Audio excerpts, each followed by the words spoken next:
The makers of Campbell Soups present the Campbell Playhouse. Orson Welles, producer.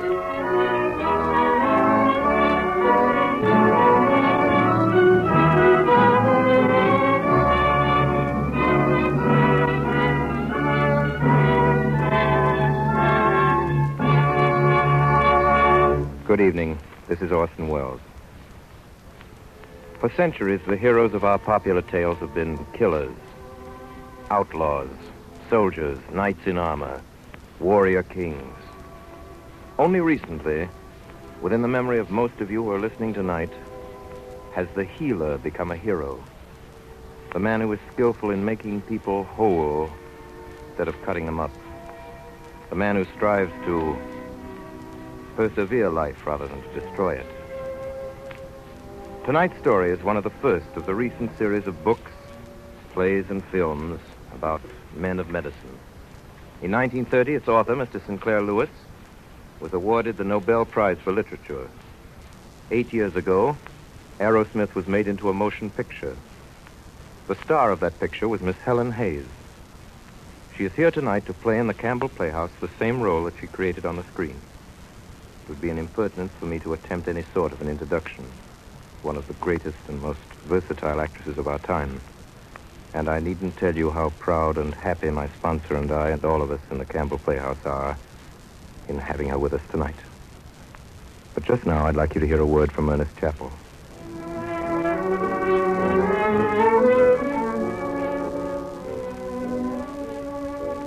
I think you'll agree that when women buy far more of one soup than of any other, that soup must have something very special about it.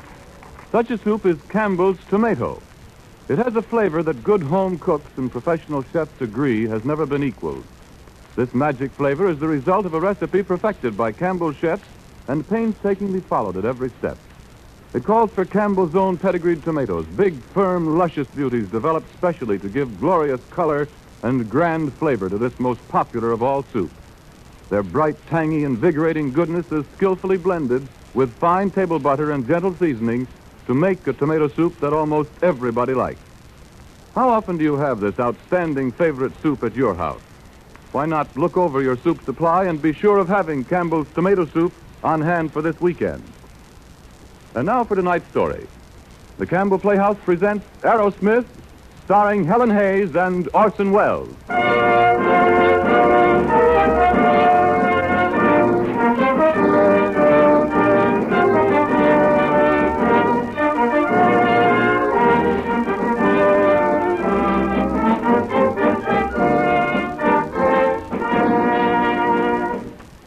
Dr. Martin Arrowsmith, in the name of His Majesty, King Gustav of Sweden, and on behalf of the honored members of the Nobel Prize Committee, it is my privilege to welcome you to the eminent fellowship of those who, in the realms of science, art, and literature, have rendered distinguished service to the preservation and betterment of humankind.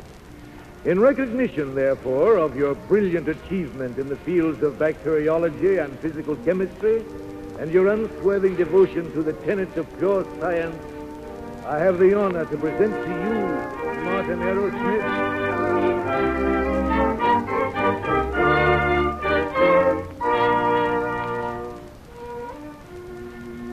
Martin Arrowsmith. That's my name. On all sides of me sit leading men of science.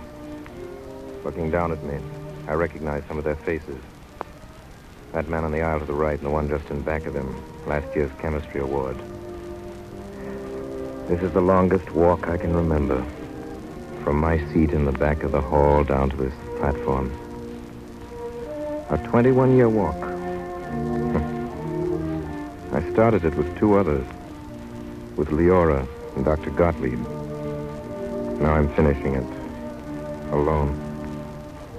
I started it 21 years ago, one September evening. In the chemistry lab at Winnemac. Class stood very still, I remember, not too close. An assistant holding a guinea pig by its legs. Dr. Gottlieb dipped his hands in the bichloride solution and shook them. A quick shake. Fingers down. Like the fingers of a pianist above the keys. took a hypodermic needle from the instrument bath and lifted the test tube. You will note, I am sure, that in the bottom of the tumbler there was cotton to keep the tubes from being broken. I cannot advise breaking tubes of anthracite germs and afterwards getting the hands into the culture. You might merely get anthrax boils, or you might die a little young. I shall now inoculate the second guinea pig, and the class will be dismissed.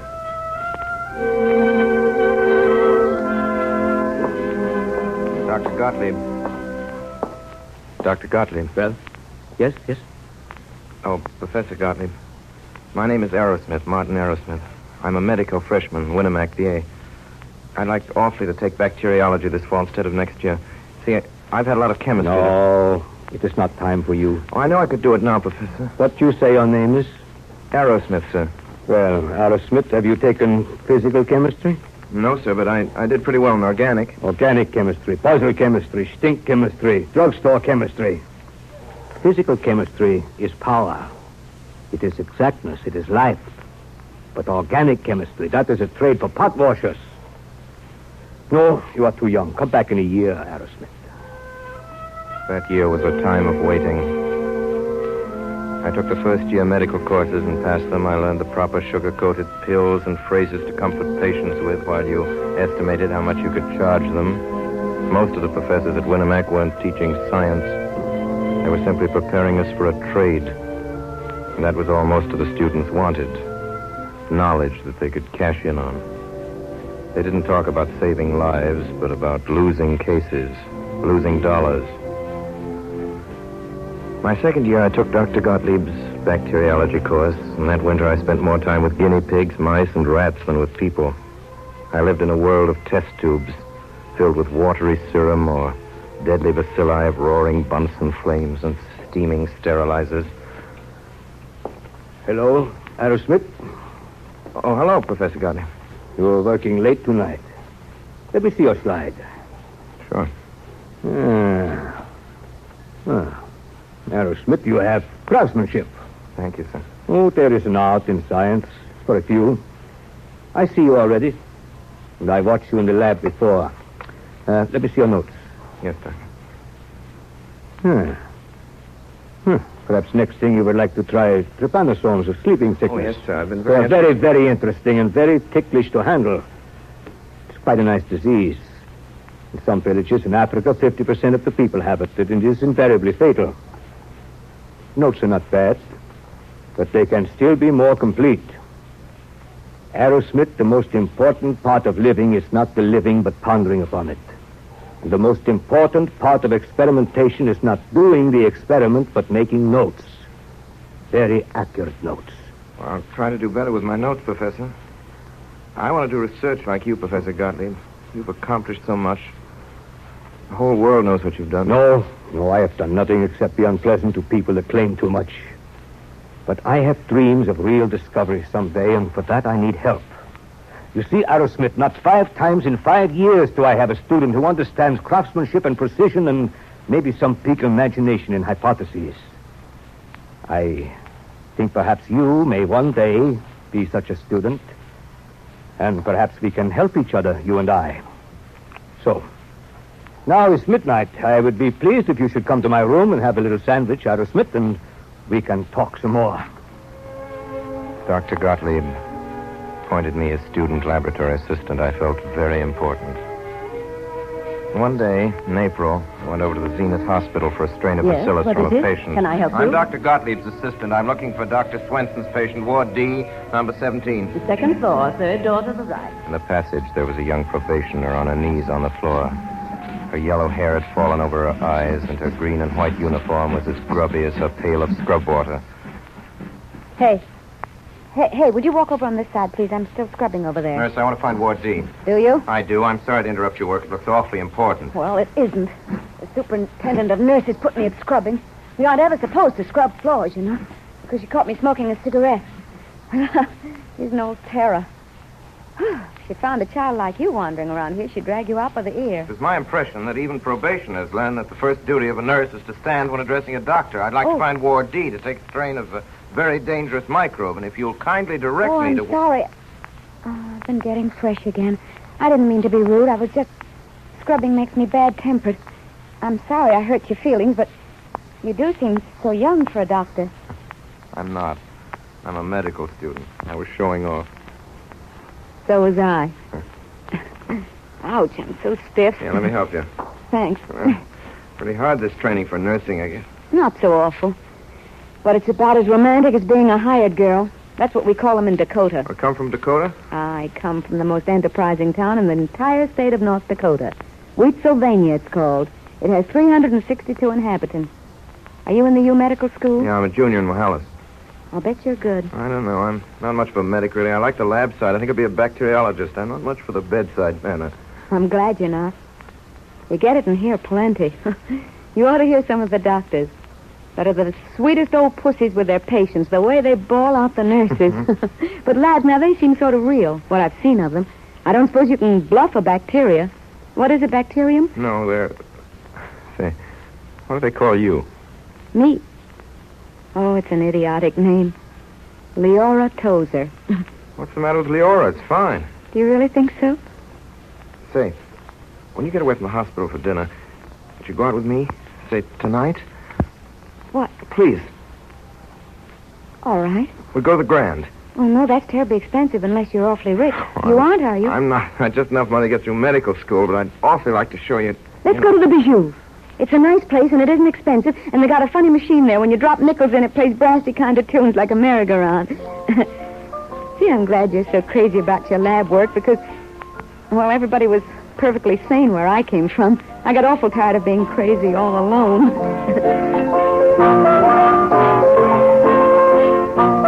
Up to the present, even with the best of them, research has been largely a matter of trial and error. The empirical method, it's called. You try to establish a general law so you can predict what will happen the next time, the time after that. And that's where Gottlieb leaves all these detailed, grubbing, machine-made researches. You see what I mean? Yes, I think I do. Anyway, I get the way you feel about him. You don't have to shout so, you know. Oh, was I shouting? I didn't mean to. Only when I get to thinking about the way most of these profs don't even know what Gottlieb's up to, the way those idiots don't even see the relation of his work on the synthesis of antibodies, the discoveries of Arrhenius. Gee. Leora, hope I'm not boring you. I'm loving it. I get so technical and so noisy. You didn't even stop me and tell me I ought to have better manners. I don't see anything wrong with your manners. Don't you really? Has someone been trying to bring you up? Yeah, but not with any success. Listen, I like having you trust me. I'm not earnest, and I haven't any brains whatever. But I do love it when my men think I'm intelligent enough to hear what they really think. You don't have to tell me about yourself. I've always known you, Leora. I'm not going to let you go no matter what. You're going to marry me. Yes. I guess I am.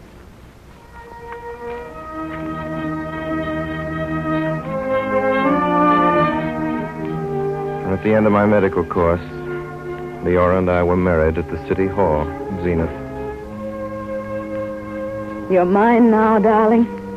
I warn you, it isn't going to be a bit of use of you ever looking at any other woman again. I'd tear her eyes out. Oh, you needn't think so well of yourself. I don't, Leora. You'll be happy with me because you can bully me. Because I'll tag after you the way no one else ever would. I'm stupid and ordinary. Oh, Leora. Oh, yes, I am. But I worship you. I know your work's more important than I am. Maybe more important than you are. More... Oh, Martin, I do love you so. We lived at Zenith Hospital. Or I did. She lived out of town.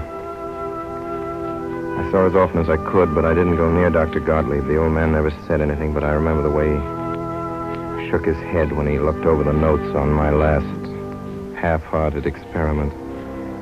And my duties as an intern kept me too busy to do much regretting. I saw Gottlieb once more before I left Zenith. One night I was off duty. Leora and I were walking home from the movies, and ahead of us the tall, stooped figure of a man appeared coming towards us slowly down the street, under the street lamp. Suddenly saw his face. Martin! Martin, you still remember me? Dr. Gottlieb. Of course I remember you. How is everything, Martin? Everything's fine. I mean, I'm getting along, I guess. Dr. Gottlieb, I want you to meet my wife. Mrs. Arrowsmith. Dr. Gottlieb, I'm glad to know you. Thank you. Your husband, he was a good chaser of little bugs. Sometime, Mrs. Arrowsmith, make him remember. Yes, Doctor, I will. Good night. Good night. Good night, Dr. Gottlieb. So that's your Dr. Gottlieb. Yeah. Say, Leora, how's he strike you?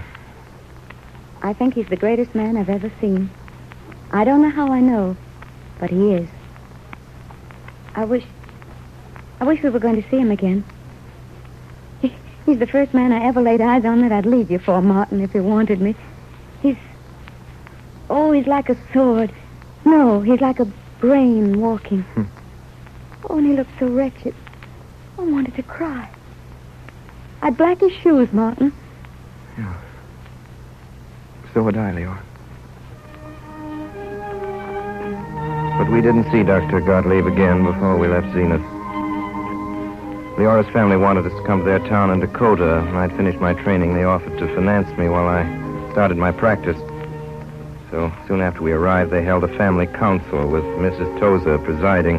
I have such a nice idea, Martin. Why can't we fix you up an office out in the barn? It'd be so handy to the house for you to get to meals on time. You could keep an eye on the house. The barn? I don't think you understand, Mother Tozer. Why, yes, the old harness room. It's partly sealed, and we could put in some nice tar paper or even beaver Mother Tozer, board. what the dickens do you think I'm planning to do? I'm not a hired man in a livery stable or a kid looking for a place to put his bird's eggs. I was thinking of opening an office as a physician. Yeah, but you aren't much of a physician yet.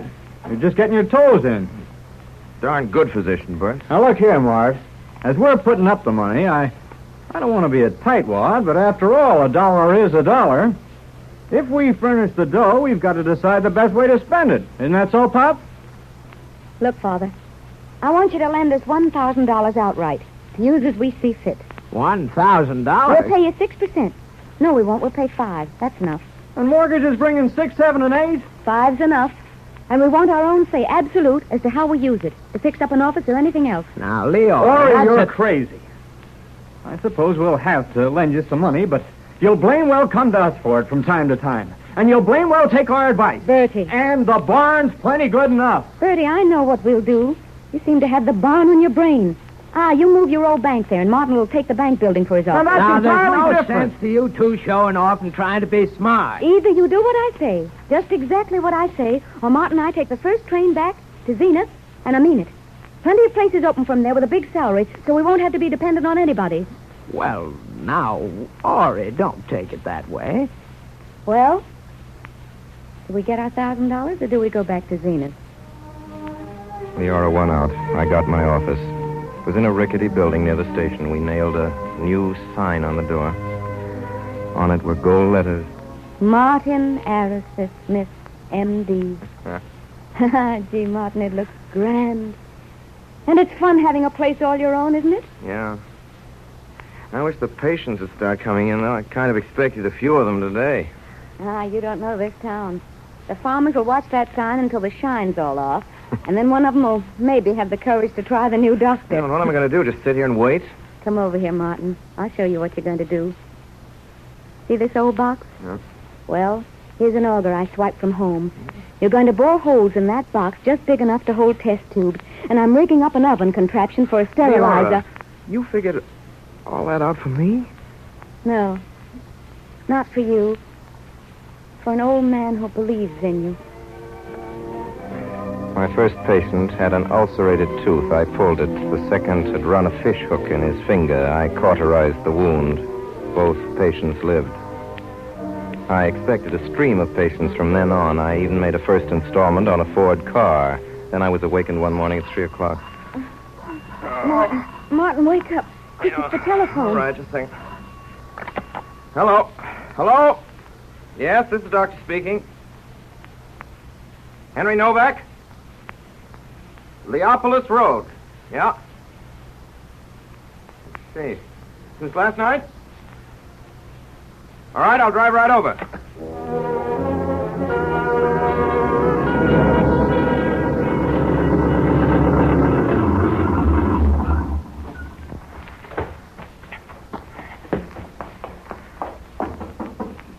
Mr. Novak. Doctor, come in. Yes, that's right. This way, Doctor. The little one is breathing And hot bad. water, Novak, quickly. Here, baby. Baby, open your mouth. That's a good girl. Give me your hand. Here's water, Doctor. All right. How is she? Come over here, Novak. Child's pretty sick. Looks like diphtheria. Brought some antitoxin. We'll inject it. It's our only chance. Yes, Doctor. She very sick. I'm afraid so.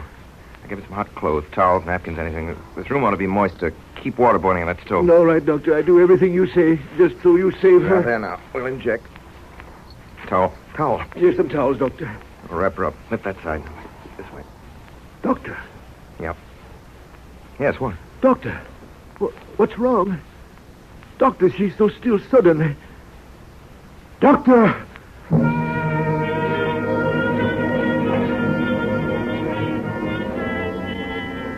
Leora.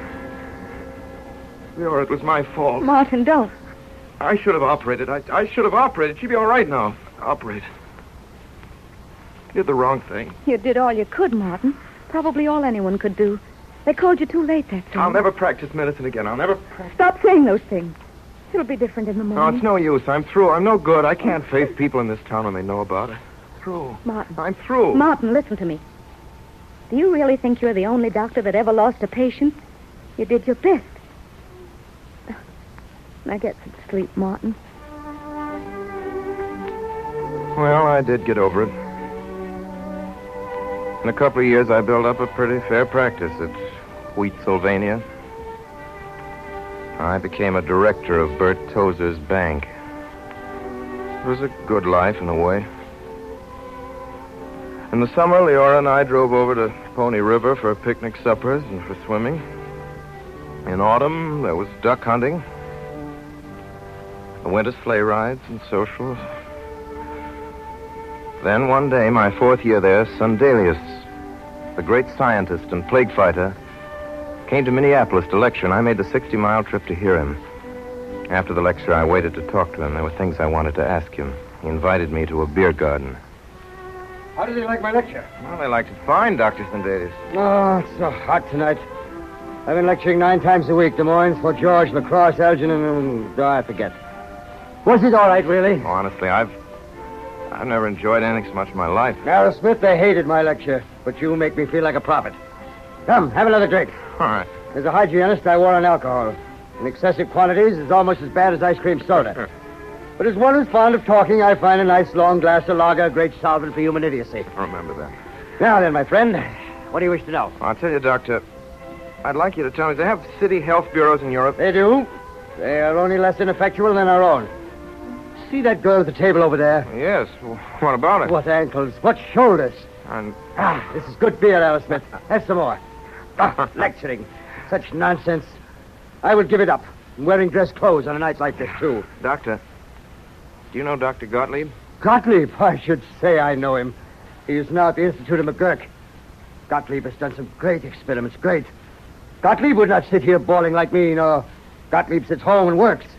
Makes me look like a circus clown. He shows me what a fool I am. He is the spirit of science. He is the leader in our fight to push diseases off the earth. He wanted me to work with him once. Yeah, I guess that's what I should have done. Not just tinkered a lot of worn-out bodies. Someday, my dear young fellow, instead of peddling pills, maybe you will follow me or Gottlieb. It is one and the same. We scientists, we must work together to make a new world. Good world for men to live in. Hey, waiter, bring another beer. That winter, I did some experiments on the relation of hemolysin production to the age of culture.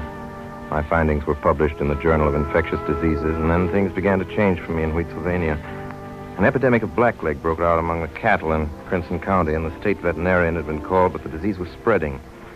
With Leora's help, I made a new vaccine in my homemade lab. I injected cattle without charge, and the disease stopped. The veterinaries sent in a complaint to the State Board of Health reporting my interference, and then I discovered that a farmer's wife was a typhoid carrier in a section where the disease was prevalent, and I demanded that she be quarantined, and the community rose up in arms about it. A meeting was held demanding my removal, but the quarantine was enforced, and the typhoid, of course, disappeared. Then I made the mistake that finished me in Wheatsylvania. 2 farmers' children fell ill. I diagnosed their cases as smallpox and demanded several vaccinations throughout the county. Cases turned out to be chicken pox. After that, life became impossible. In August, Leora and I went to the county fair, I remember. On the fairgrounds, I seemed to cause more interest among the farmers than any of the exhibits. Hey, Doc, come on over and see my melons. They grow back from your smallpox. Hello, Mrs. Arrowsmith. How are you today? Got a pimple on my chin, Doc. What is it, smallpox? Now, take us out plaguing the doctor. Yeah, I expect he's got plague enough. Ain't had more smallpox cases lately, have you, Doc? Yeah, what's the latest figures on that smallpox epidemic you discovered, huh? Here, Mrs. Arrowsmith, the embroidery work. Well, you sure go in for fancy diseases, Doc. You ain't found any cholera, have you?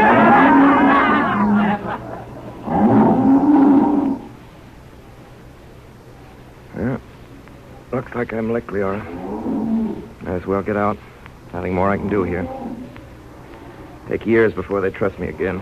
I'm glad, Martin. You're too good for them here. I've learned a little something here, even if I failed. I guess I don't know how to handle people, that's all. I could stick it out, and I would. Except that life's short, and I think I'm a good worker in some ways. Gottlieb sort. Maybe I'll still get a chance. Where do we go, Martin? I haven't the slightest idea. Anywhere I can be useful. Gee, it's fierce being married. Here I expected to be a pillar of the community. Now I'll have to follow you out on the road and be a hobo. Well, I'm too lazy to look up a new husband.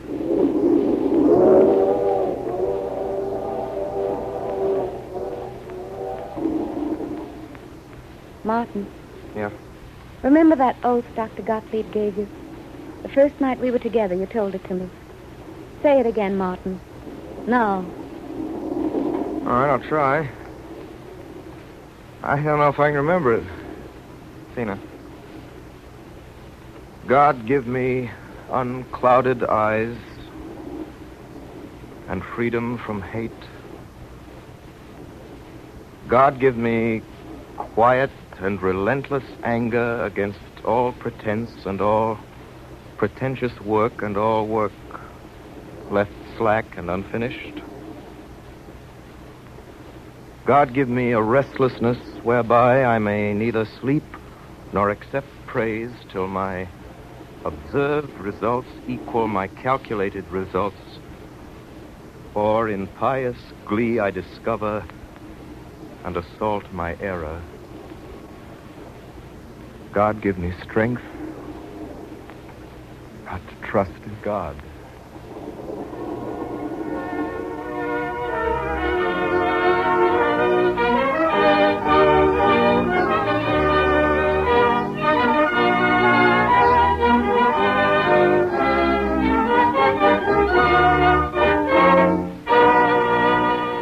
You are listening to the Campbell Playhouse presentation of Arrowsmith, starring Helen Hayes and Orson Welles. This is the Columbia Broadcasting System.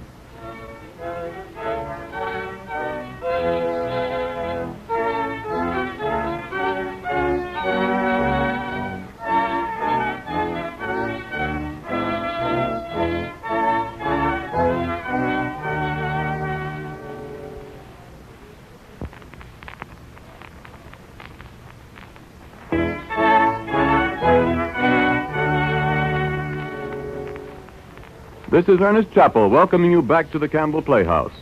In a moment or two, we will resume our presentation of Arrowsmith by Sinclair Lewis, starring Helen Hayes and Orson Welles.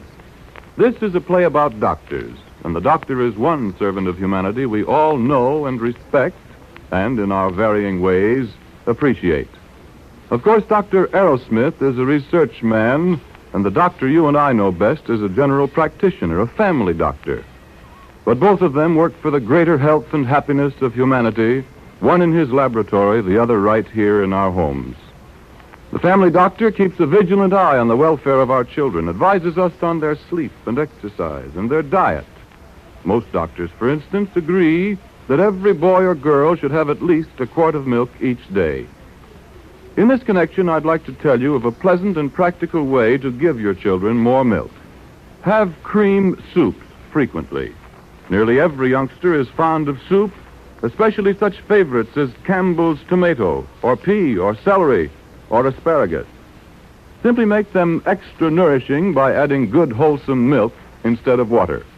I'm sure it'll do your heart good to see how children go for any of them, because you know they are getting the good food value of soup and the high nutritional benefits of milk. Let me repeat the soups I mentioned before: Campbell's tomato soup, Campbell's pea soup, Campbell's celery soup, Campbell's asparagus soup. I wish I had the time to describe each of them to you, but I urge you to serve them and find out for yourself how good they are. And remember, when combined with milk, each of them becomes still more nourishing. And now we resume our Campbell Playhouse presentation of Arrowsmith, starring Helen Hayes and Orson Welles.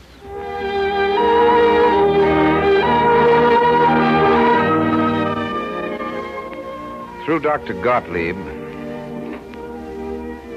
I got a position at the McGurk Institute in New York. My laboratory there was the finest I'd ever seen. I had a trained assistant. I had all the apparatus known to research. And in the midst of all this white tile, scientific splendor, Dr. Gottlieb was waiting for me. Martin. Oh, Dr. Gottlieb. Oh, Martin, this is very good.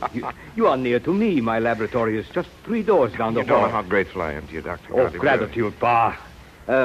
How is that girl you married? Oh, she's fine, Doctor. I have an idea she's good for you, that little girl.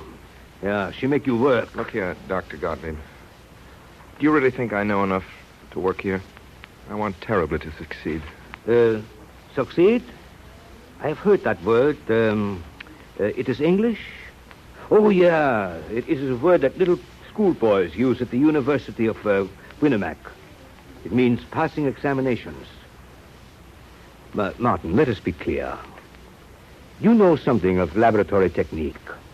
You have heard about these bacilli. You are not a good chemist, and mathematics, pooh, most terrible. But you have curiosity, and you are stubborn. Therefore, I think you will either make a very good scientist or a very bad one.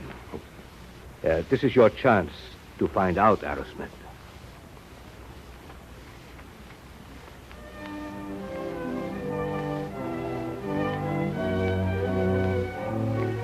I went to work that year trying to produce a more effective antitoxin for treatment of tropical diseases. I fumbled at first. I made vast experiments with no results. I tried again. Day after day, week after week. Once, for a few hours, I thought I'd found something. Martin, you're home early. Yeah, guess I am. I haven't your supper ready, but I'll make it right away. You probably want to get back in a hurry, huh? No, I'm not going back to lab. Not tonight, Leora. Tell you what, let's go out to dinner and the movies or something, huh? Martin, what's the matter? Do you suddenly feel that you have to entertain me? I don't want to go back to lab. I don't ever want to go back. But, Martin, your experiment. Today I thought I'd made some progress. I took my notes to Dr. Gottlieb. He showed me my mistake. Leora, I'm tired out. In 8 months here at McGurk, I've done nothing. I haven't been worth my keep. Has the director said anything to you? No. Has Dr. Gottlieb? No, they're all kind and patient, but Leora, they expect me to accomplish something. But you have, Martin. Your antitoxin. You've almost got it. Yes, almost, but you can't inoculate people with a serum that's almost right. I can't just go on forever experimenting and failing every time. I'm beginning to think I've got the habit of failing. Martin, listen to me. You put that coat back on. What? I'm not cooking supper tonight, and I'm not going out to eat with you. You'll go right back to that lab and keep trailing after those little bugs, and you're going to forget about me like you usually do. And when you come home at midnight, there'll be a plate of sandwiches on the table here. And then if you've been real good, you can go to bed. Now, go on. Put on your coat. It was that night I noticed a curious thing almost under my eyes. A flask of cloudy bacteria suddenly cleared. Some unknown organism had destroyed the germs in my culture. So I spent 5 days and 5 nights in the lab, and Leora slipped in with sandwiches and coffee and then slipped out again unnoticed. And on the evening of the 5th day, I isolated the germ killers. I called it the X principle. I went out, got drunk. Then I slept for 2 days. The 3rd day, I went back to the McGurk Institute. There was a message from Dr. Gottlieb to go and see him. Well, Martin, I have something I must say to you. Mr. McGurk has talked to me. He has heard of this discovery of yours, this ex-principal. He's very happy. He wishes to establish you here for you a new department of pathology with you as head. What shall I do, Dr. Gottlieb? Shall I accept? No, Martin, I don't think you will. Why not? Shouldn't I?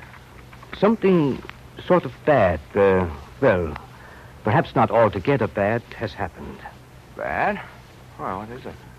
Oh, in a way, it is a pity, Martin, what I have to tell you. You are not the discoverer of the ex-principal. What? Someone else has done it. They have not. I've searched all literature, and except for Bernstein, not one person has even...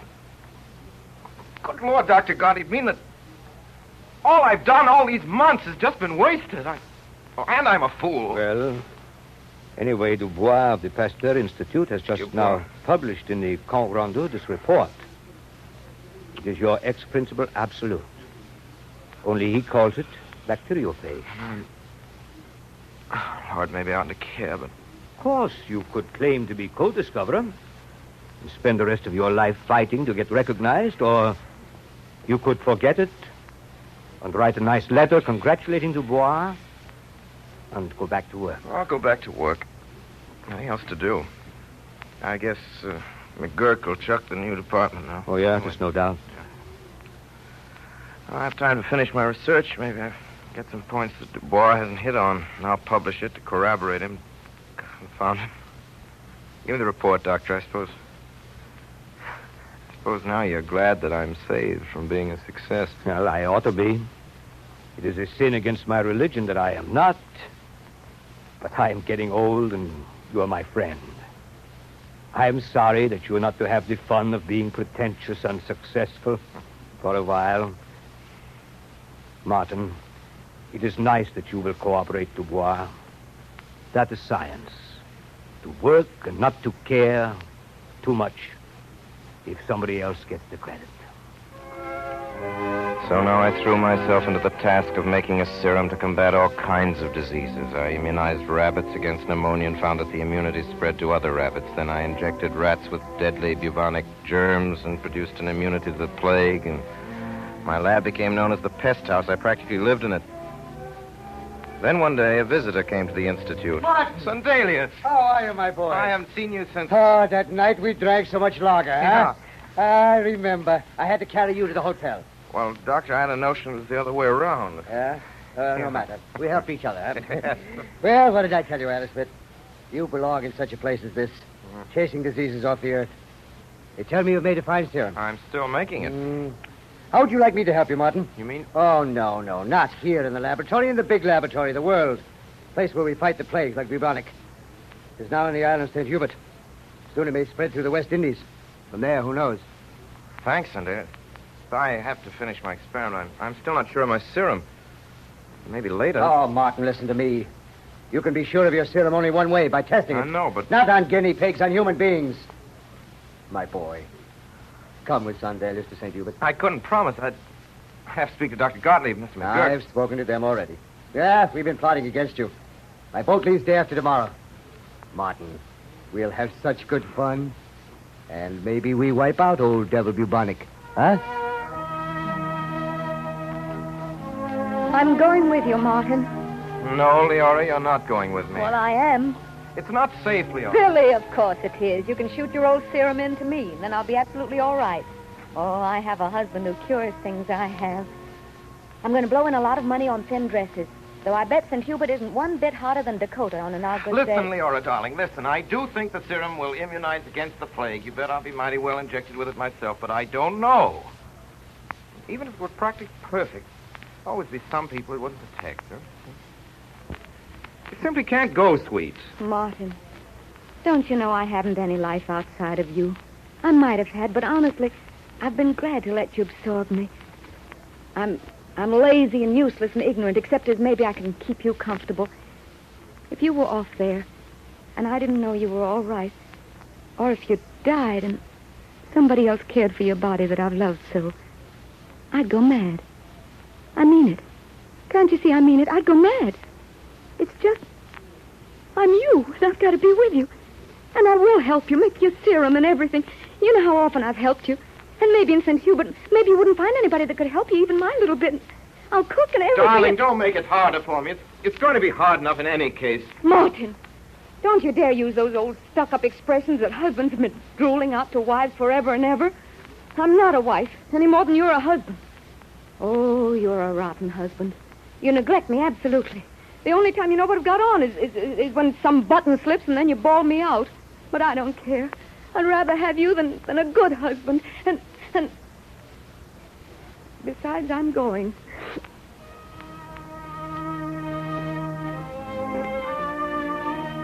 Dr. Gottlieb. Yeah? Who is it? It's me, Dr. Gottlieb. I've come to say goodbye. Goodbye. Yeah. Oh, that has such a final sound. But perhaps you're right. Perhaps we don't see each other again. Arrowsmith, I am growing old and I have my worries. You are a man and you are a genuine worker now. But don't mind if I give you some advice. Dr. Gottlieb, you know I don't. Be sure you don't let anything, Yeah. not even your own kind heart, spoil your experiment at St. Hubert. Remember to use the serum with only half your patients and keep the others as controls under normal hygienic conditions, but without the serum. Pay no attention to what Sandelius says. He is a great man, but he is not a scientist. So many men, Martin, are kind and neighborly. So few have added to knowledge. You have the chance. You may be the man that ends all plague. You must have pity, but not for those you see dying. You must have pity for generation after generation yet to come. That is your work, Martin. And whatever God there is, may he bless you. I promise to do what you say, Doctor. Yeah, maybe old Gottlieb will have help too, maybe.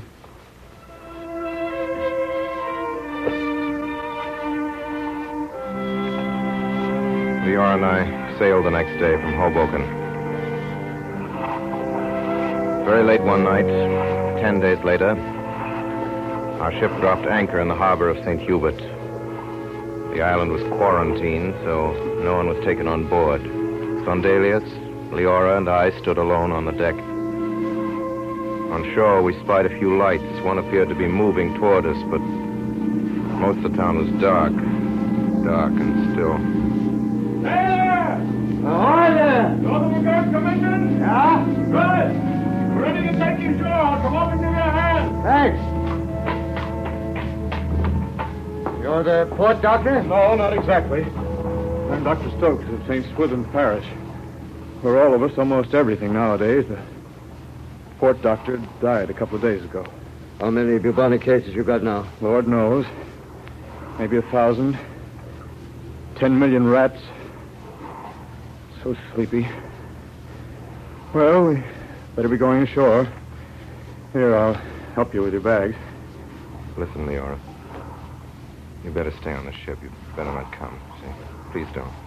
Not come? And me, the secretary and technical assistant of the McGurk Commission? Oh. Martin. Yes, darling. Gosh, I'm scared blue. The next morning, we awoke in a bungalow at the edge of the town. Port doctor had lived there, but he went out one morning and never came back. After breakfast, we walked down a silent street. House shutters were closed. There was a crying woman and a bewildered child. I remember following an open wagon on which were heaped a dozen stiff bodies. That afternoon, I started to inject, as Gottlieb had instructed me, every other man. Sandelius strapped his wrists, put on high boots, and made ready for his rat crusade. Today, my friends, I'm Sandelius, Captain General of Rat Killers. If there were no rats, there'd be no bugs carrying bubonic. But I fix them. Good. I just walk into a place and the rats say, here's that old Uncle Gustav. Well, what's the use? And they turn up their toes and die. Well, goodbye. Hey, Gustav. Yeah? What is it? You're not going out, Gustav, until you've had an injection of germ. Come on over here. No, Martin. Not until you give up your experiment. Promise to inject all of these people. Every one of them. I know what Gottlieb told you. Refuse to inoculate part of the people, use them for controls, for guinea pigs. Pay no attention to that wild man Sundelius. He's no scientist. I say to Gottlieb, humanity is more important than science. Science is for humanity, Gustav, for all humanity, not just these people here. Please, Sundelius, do as Martin says. No, Leora. I'll do anything for you, but not that. Well, goodbye, children. I now go out to fight the rats. I shall break all the laws of property. I shall set fire to warehouses. I shall even burn villages. I shall drive out the rats from their hiding places. Then I shall have my fun. I shall slaughter rats with clubs. I'll shoot them with guns, poison them with gas, and then when I come back, we drink and we celebrate. A week later, we found Sundelius. He was lying on the ground. His eyes bloodshot. Yeah. They had a fine time with the rats here at Carib. Yeah, you like my new village. Gustav, what's the trouble? Huh? Your eyes, you have a fever. I think it's got me. Some flea got me. Flea from one of those rats. I was just thinking I'll go and quarantine myself. Yeah, I have fever, all right. Lord, Martin, I'm so weak. Not scared, no. I'm going to take you home, Gustav. We'll nurse you. No. I have isolated so many, it's my turn. Martin, Gottlieb is right about these jests of the gods. The best one is the tropics. Gods planned them so beautiful. Flowers and sea and mountains. They made the fruit to grow so well that man need not work, and then they laughed and stuck in volcanoes and snakes and damp heat and the plague. The nastiest trick they ever played on man was inventing the flea. Better save your strength, Gustav. I'm going to pull you through. I'm going to give you the serum right now. This time you can't stop Martin, me. Do not try to fool me. It's too late for serum, too late for anything. I'm not afraid to die, Martin, but once more I'd like to see Stockholm and Fifth Avenue on the day the first snow falls.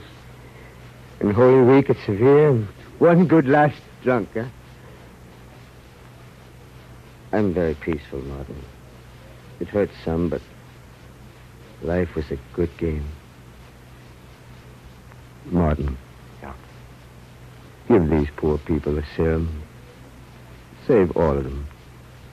Come on, Martin. Do as I say. Sundelius became delirious. Early next morning, he died. From that day, I injected everybody who wanted my serum. I threw away my notes. I injected as fast as I could, day and night. The plague gradually diminished, and the first boat was scheduled to clear quarantine in a few days. My work was almost over. We watched the ship dock from the porch of our bungalow. Martin, Dr. Stokes was here today. Was he? Yes, there are some new cases at St. Swithin's. He believes it's spreading up there. I'll leave him a supply of serum before we go. Go? When are we going? The Arrow. Done all we could in St. Hubert. Yes. We've done everything but what we came down here to do. Oh, please, dear, don't bring that up again. Please, I couldn't after. You know why? And what are you going to tell Dr. Gottlieb? That you failed him? That's true, isn't it? The fact that the plague diminished as soon as I began injecting the serum proves... Proves nothing, Martin. You know that. Perhaps the epidemic stopped of its own accord. You don't know, and you'll never know until you go through with the experiment. And your last chance is St. Swithin's. Darling, let me go with you. Let me help with the injection and keeping your notes. Please, Martin. Let's finish our job.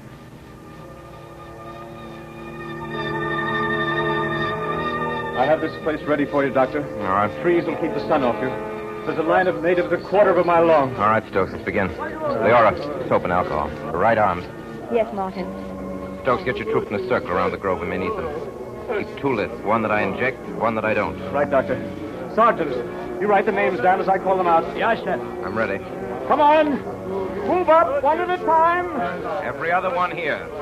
Every other one on that side. Your right arm there. Now the doctor... That's it. No, hold still. Oh! No stick.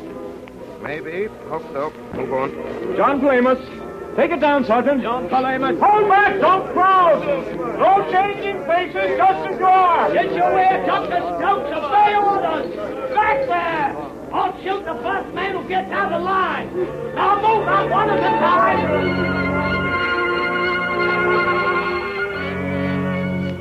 All right. That's all for now. Come back in an hour after lunch. Leora. Leora, what's the matter? Nothing, darling. Just a little tired, I guess. No wonder, you poor kid. I'm going to take you home, put you to bed. You'll do no such thing. You're going to finish your experiment. One more day and your work's safe. Nothing's going to stop you now. Well, I'll have Stokes take you down to the bungalow. Nonsense. You'll need him here. I know my way. What's there to be afraid of? Darling, you're not afraid of anything. Yes, one thing, Martin. Yep. I'd be afraid if anything happened to this experiment. It's so near. And it's our big chance, darling. It's everything we've been working towards. It's our whole lives. Well, I'll be going now. I'll come down to the house as soon as I finish. Just one thing, Martin. I forgot my second shot of serum yesterday. Get out your needle, Doctor. All right. Darling, give me your arm. I love your arm. There. I love you, Martin. And thanks for bringing me here. Thanks for... well, for everything. You're thanking me. Oh, darling. But you don't know what it means for someone like me who doesn't amount to so much, getting a chance to be with somebody who does. Oh, Martin, I'm so proud of you and what you've done. Darling, if there's anything we've accomplished here or anywhere, it's not mine or yours. It's ours together. Say, why are we talking this way to each other? Leora, nothing wrong. Of course not. It was silly talk, wasn't it? But I wouldn't have missed it. I wouldn't have missed anything, Martin.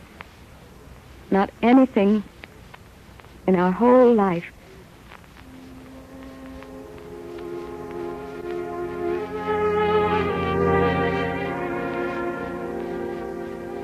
That night, I injected the last native, collected my notes, and Stokes drove me back to the bungalow. On the bed across the folds of torn mosquito netting, I found Leora's body, very frail and very still. I talked to her. I told her everything. I don't know what I said. And that evening I dug a deep pit in the garden and carried her there. A high and windy garden looking toward the sea. I don't remember how I left the island, how I got back to New York, how my notes got published, how I got started working again. I don't remember.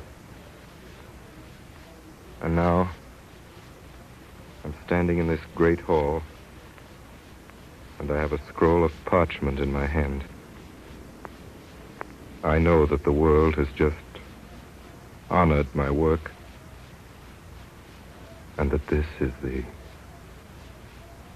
loneliest day of my life.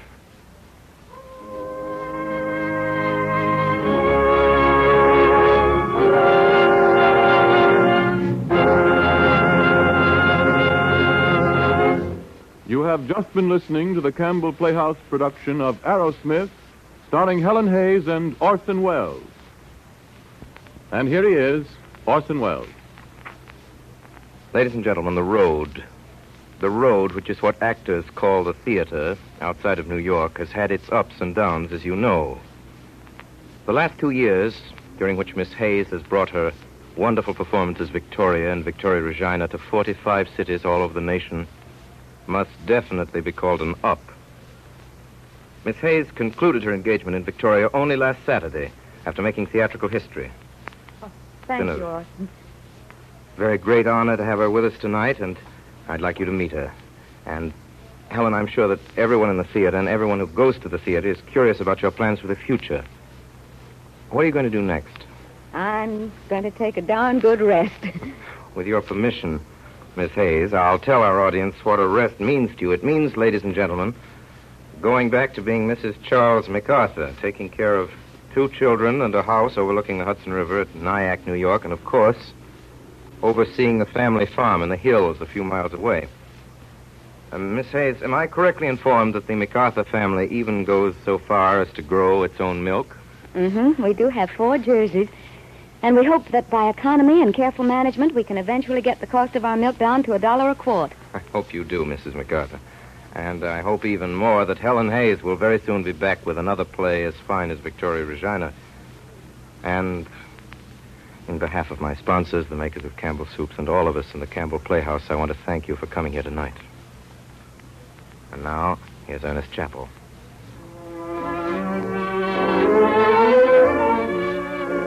In a moment or two, Orson Welles will bring us news of next week's story. A little while ago, I spoke of the excellent flavor of Campbell's tomato soup. It is this flavor that has made tomato soup the most popular soup in all the world, more often served and eaten than any other. It is this flavor, too, that accounts for the fact that tomato soup is seldom made at home. You see, the delicious taste of Campbell's tomato soup is so widely known, so well liked, that women have come to feel that making tomato soup at home is a task that they can dispense with. Indeed, women everywhere concede that they cannot match the superb flavor of Campbell's tomato soup. So whether you make soup at home or not, here's one soup you should buy and keep on hand. Your family will like Campbell's tomato soup, and the chances are they'll like to have it often. They'll delight in the sunny, glowing red of it, the racy aroma that steams up from the plate, the smooth texture and fine taste of each spoonful, first to last. Why don't you and your family enjoy this great soup this weekend? Put it on tomorrow's grocery list. Campbell's tomato soup.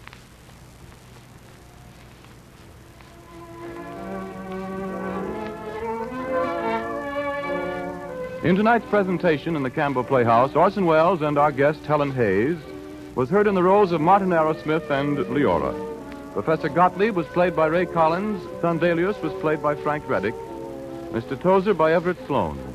Al Swenson played Henry Novak, Effie Palmer played Mrs. Tozer, and Carl Frank was Dr. Stokes. Music for the Campbell Playhouse was arranged and conducted by Bernard Herrmann. And now, Orson Welles, will you tell us about next week's show? Well, next week, our story is the classic shocker. The saga of an aeroplane that crashed into the private mountains of a well-mannered Rajah whose wickedest word was law, somewhere east of the sun and west of the moon. The Green Goddess, starring Madeleine Carroll, who will be saved from my clutches in the nick of time. Until that fateful hour, on this same station, my sponsor, makers of Campbell Soups, and all of us in the Campbell Playhouse remain obediently yours. The makers of Campbell Soups join Orson Welles in inviting you to be with us at the Campbell Playhouse next Friday evening to hear The Green Goddess, starring Madeleine Carroll. Meanwhile, if you've enjoyed tonight's Campbell Playhouse presentation, won't you tell your grocer so tomorrow when you order Campbell's tomato soup? This is Ernest Chappell saying thank you and good night. This is the Columbia Broadcasting System.